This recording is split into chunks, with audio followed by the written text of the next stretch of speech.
তো গাইস, ঘরে থাকা জিনিস দিয়ে কীভাবে আমরা একটু ওয়াটারপ্রুফ ফাউন্ডেশন বানাবো সেটা তোমাদের দেখো। প্রথমে দিচ্ছি আমি একটু পাউডার, তারপর একটু ভ্যাসলিন, তারপরে একটু কিউট দিচ্ছি।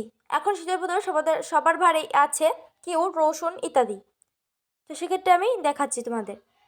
তো একটু দিলাম, একটু সোনো দিব, কারণ সোনো সবার ঘরেই থাকে, এটা বলার দরকার নাই।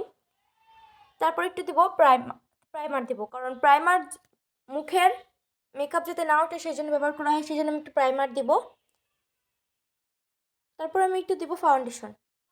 ফাউন্ডেশন না থাকলে, তোমাদের বাড়ির ফাউন্ডেশন না থাকলেও দেওয়ার দরকার নাই, কিন্তু আমরা আছে তাই আমি দিলাম। তারপর এখন শীতের বোতল সবার বাড়ি রসুন আছে, তো রসুন তো একটু দিবেন।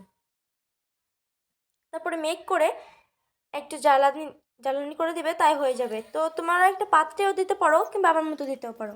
দেখো আমি তোমাদের এখন মেক করে দেখাচ্ছি হাতে। তো মেক করার পর দেখো এই সাইডটা কেমন আর এই সাইডটা কেমন। দেখো আমি পানি